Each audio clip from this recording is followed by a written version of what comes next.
A deadline at the end of January, and if we don't have it, this farm's going on the open real estate market. But on a global level, you know, there's a race, and we're all running. It's not like a regular farm. It's 27 acres. It's in a little microclimate. You're in the rain shadow of the Olympics and the Cascade Mountains. On Madrona Farm, the things that we do that may be different than a lot of commercial agricultural operations is we do a lot of cover cropping to maintain biological diversity and healthy soil. One of the techniques that we use is flame weeding. So flame weeding is it's a flame-driven method that replicates what herbicides do. My grandparents lived in Ladysmith, and they had the 3 boys in Ladysmith. In 1951, they moved down, they bought Madrona Farm. David and I's love can move mountains. We've helped form a community association. We've been protesting developments together. We've kept, a lot of development out of the ALR. In 1984, my dad and his 2 brothers came on title. It was worth $400,000 when it was assessed. The problem comes with the next pass down of succession, and this is often what happens, is that from the $400,000 to the $2.5 million that it's worth now, the brothers want it out. So we have about, let's say, $900,000 to raise in the next 4 months. In the case of Madrona Farm, we have a really wonderful, hard-working couple that have made this farm what it is, but they don't own the land. And they have no real tenure on this land in that it can be sold out from underneath them at any point. Today is our 2nd annual Chef Survival Challenge.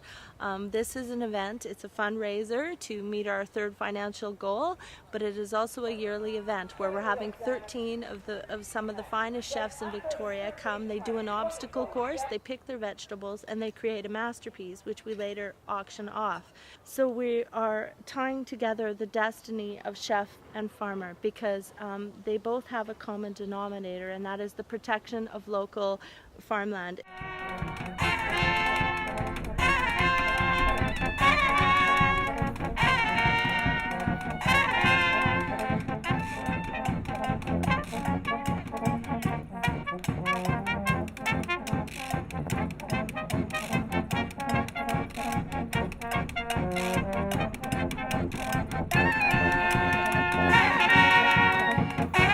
I'm here to participate in the Chef's Challenge.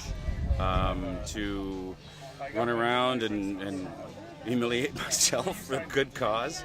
I love Madrona Farm. I use them almost exclusively in the winter.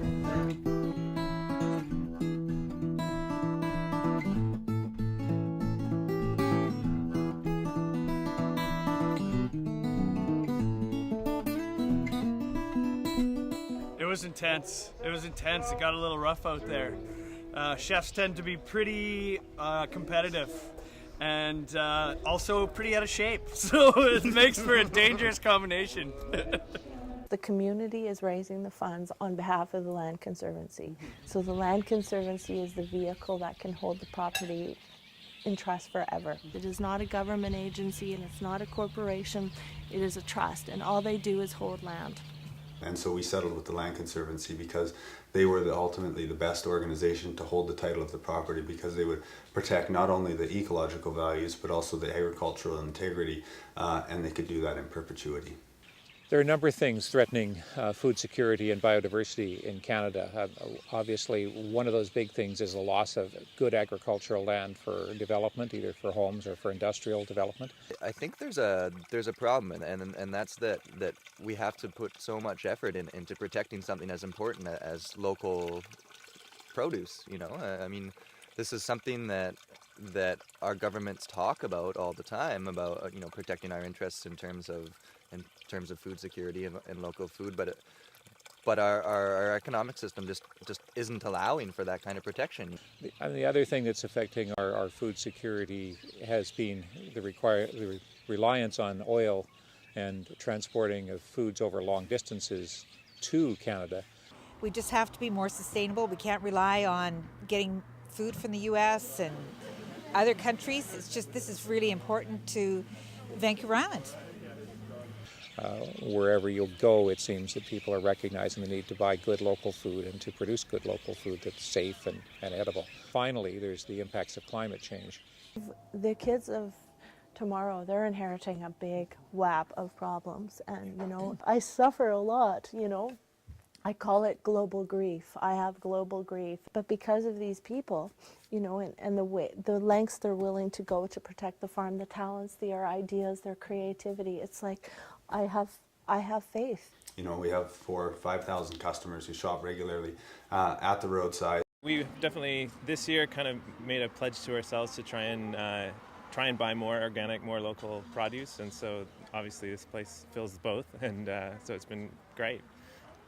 And it's excellent produce. So all those people are there, and you look at an event like today with the Chef Survival, and it's the magnitude of the community support and involvement in here which makes this such a success. And that's the beauty of it all, is that all of these people involved, most of them are customers. Most of these are people that we feed every day, and people are so on board to protect it, because at the core of everybody there is the through the forest and over the river to grandmother's house we go in the little forest, right? And that's just disappeared for so many people.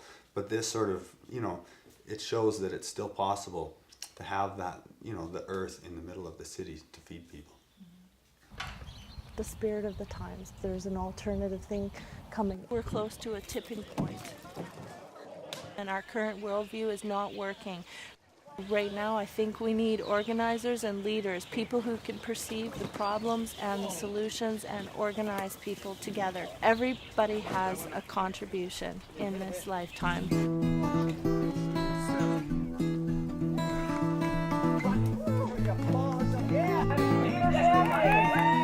This thing that we're trying to do with you know, farming the land sustainably and providing food locally is something that we have to do outside of our system, outside of our economic system. I see a ripple effect, and if only, you know, the ripple down the peninsula is only one thing, but I do see corridors all over the world. Maybe we can connect them all together.